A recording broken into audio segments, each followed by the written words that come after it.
Horror कहानियां थी। अगली मौत किसकी?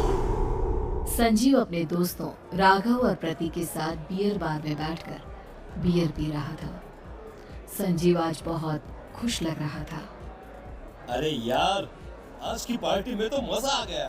तुम दोनों दोस्तों के साथ तो मेरी जिंदगी इतनी अच्छी है कि क्या बताऊं कितनी अच्छी है। अरे भाई, अब दोस्ती की है तो जीना मरना सब साथ में। हाँ, अरे अरे यार सुनो, जल्दी से एक बियर और ऑर्डर करते हैं ना, एक आखिरी, और उसके बाद ये जश्न यहीं खत्म हो जाएगा।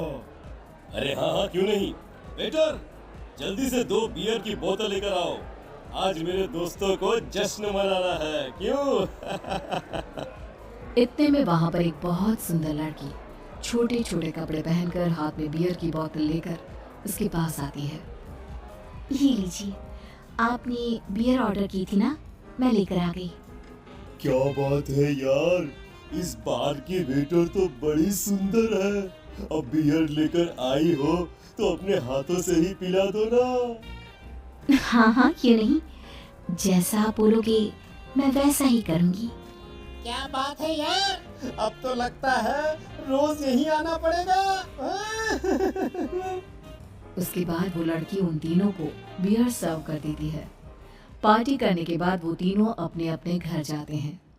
प्रतीक संजीव और राघव को उनके घर छोड़कर जैसे ही अकेला अपनी कार में आकर बैठता है तो अचानक उसे एहसास होता है जैसे उसकी कार की पीछे वाली सीट पर कोई बैठा हुआ है। वो तुरंत पीछे मुड़कर देखता है। तुम यहाँ क्या कर रही हो? और तुम मेरी कार में कब आई? अरे तुम तो बार में वेटर थी ना। बस ऐसे ही मेरा दिल कर रहा था आपके साथ आपके घर चलेगा, इसलिए मैं आपके साथ चली आई। अरे लेकिन तुम मेरी कार में आई कब? अभी कुछ देर पहले तो यहाँ पर मेरे दोस्त बैठे हुए थे। प्रतीक के इतना बोलते ही उस लड़के का चेहरा खतरनाक तरीके से बदल जाता है। उसकी आंखें पत्थर की तरह सफेद और पूरे शरीर पर नीली नीली नसें उभर आती है। गाड़ी चलाओ, पूरी स्पीड में चलाओ, और अगर तुमने गाड़ी रोकने की कोशिश भी की तो मुझसे बुरा कोई नहीं होगा। डर की वजह से प्रतीक के पसीने छूटने लगते हैं। उसका शरीर बुरी तरह से कांप रहा था। प्रतीक बिना कुछ सोचे समझे कार को फुल स्पीड से चलाना शुरू करता है। चलते चलते वो शहर से दूर एक पहाड़ी पर पहुंच जाता है और सामने अब सिर्फ पहाड़ी का किनारा दिख रहा है, जिसे देख प्रतीक घबराकर अचानक से कार को ब्रेक लगाता है। देखो देखो देखो देखो, मुझे छोड़ दो मुझे। अगर अगर अगर मैंने गाड़ी जरा सी भी आगे बढ़ाई तो हम दोनों नीचे गिरकर मर जाएंगे। ये तो तुम्हें पहले सोचना चाहिए था ना। अब कुछ नहीं हो सकता।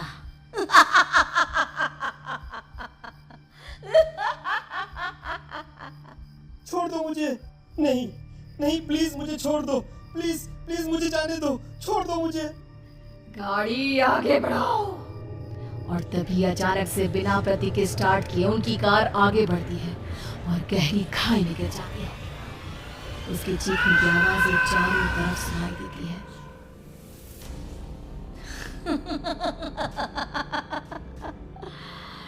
तुझे मारकर मेरे कलेजे में जल रही आग को थोड़ी शांति तो मिल गई, लेकिन अभी ये कहानी खत्म नहीं हुई।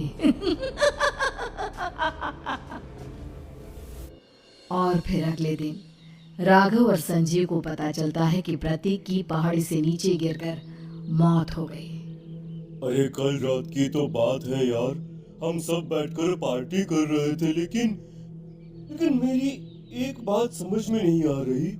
राघव शहर से इतना बाहर उस पहाड़ी पर इतनी रात को क्या करने गया था? अरे यार, वही सोचकर तो मैं भी परेशान हूँ। हम दोनों को छोड़ने के बाद तो वो सीधा अपने घर जाने वाला था, और वो आत्महत्या क्यों करेगा भाई?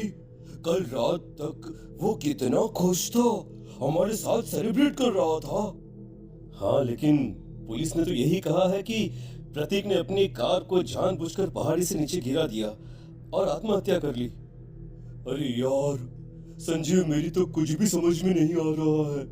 चल ठीक है, अब मैं अपने घर जाता हूँ। Okay bye. राघव अपने घर में अकेला था। दोपहर का वक्त था। तभी दरवाजे की घंटी बजी। कौन है? अरे 1 मिनट रुको, अभी आता हूँ। राघव ने जैसे ही दरवाजा खोला उसने देखा कि सामने एक बहुत खूबसूरत लड़की खड़ी हुई है। कौन है आप और यहाँ किससे मिलने आई हैं? देखिए ना, बाहर बारिश शुरू हो गई थी, मेरी गाड़ी खराब हो गई है। आपका घर नजर आया तो सोचा कुछ हेल्प ले लेती हूँ। क्या नहीं, आइए ना, आइए आइए। मेरे कपड़े पूरे भीग चुके हैं, क्या आपके पास टॉवल मिलेगा प्लीज? राघव अपने बाथरूम से एक टॉवल लाकर उस लड़की को देता है। थैंक यू सो मच, अब मैं चलती हूँ। अरे इतनी क्या जल्दी है? आप चाहे तो बारिश रुकने तक यहाँ पर रुक सकती हैं। हाँ। लड़की ने पलटकर राघव की तरफ देखा। नहीं, मुझे जाना होगा, मेरा काम बाकी है। और वो वहां से चली गई। उस लड़की के जाने के बाद राघव अपने बाथरूम में नहाने के लिए गया और जैसे ही उसने बाथरूम में देखा तो उसका टॉवल वहीं पर लटका हुआ था। उसने टॉवल हाथ में लिया तो देखा कि उसका पूरा टॉवल खून के धब्बों से सना हुआ है। अरे अरे ये क्या? ये टॉवल तो मैंने उस लड़की को दे दिया था। ये वापस मेरे बाथरूम में कैसे आ गया? और इस पर ये खून के धब्बे कहाँ से आ गए? राघव ने आईने में देखा तो उसकी गर्दन पर एक बड़ा सा चाकू का कट लगा हुआ था जिससे खून बह रहा था, जिसे देख राघव के होश उड़ गए। हाँ, अरे ये क्या? मेरी गर्दन इतनी ज्यादा कटी हुई है और मुझे दर्द भी नहीं हो रहा है। ये क्या हो रहा है मेरे साथ? राघव घबराकर बाथरूम से बाहर आया और अपना मोबाइल उठाकर उसने संजीव को फोन लगाया। संजीव जल्दी से मेरे पास आ जाओ। मुझे लगता है कुछ बहुत बड़ी गड़बड़ है, जल्दी आ जाओ। उधर से आवाज आई लेकिन वो आवाज संजीव की नहीं बल्कि एक लड़की की थी। कुछ अजीब नहीं हुआ है, बस तुम्हारी मौत तुमसे मिलने आई थी और तुम्हें मार कर चली गई। अब तुम इस दुनिया का हिस्सा नहीं हो राघव, इसलिए तुम्हें अपनी गर्दन के कटने का दर्द भी महसूस नहीं हो रहा। नहीं, ऐसा नहीं हो सकता, ऐसा नहीं हो सकता। कौन हो तुम? तुम्हारी मौत। अब संजीव के पास खबर पहुंचती है कि राघव ने अपने ही घर में चाकू से गर्दन काटकर आत्महत्या कर ली। ये सुनने के बाद संजीव के होश उड़ गए। वो पसीने से तरबतर हो गया और एक अनजाना डर अब उसके दिल को सताने लगा। संजीव के साथ ही उसका एक छोटा भाई राजीव भी रहा करता था। अपने भाई को इस तरह परेशान देखकर राजीव उसके पास आया। अरे भैया, क्या हुआ भैया? आप इतने घबराए हुए क्यों लग रहे हैं?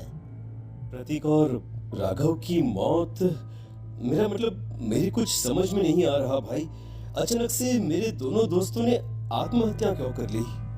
अरे वो तो मेरी भी समझ में नहीं आ रहा है भैया। हाँ, हो सकता है कि कोई परेशानी होगी और इसीलिए उन्होंने ऐसा किया होगा। हाँ, लेकिन दोनों की जिंदगी में एक साथ परेशानी और दोनों का इतनी खतरनाक तरीके से आत्महत्या करना,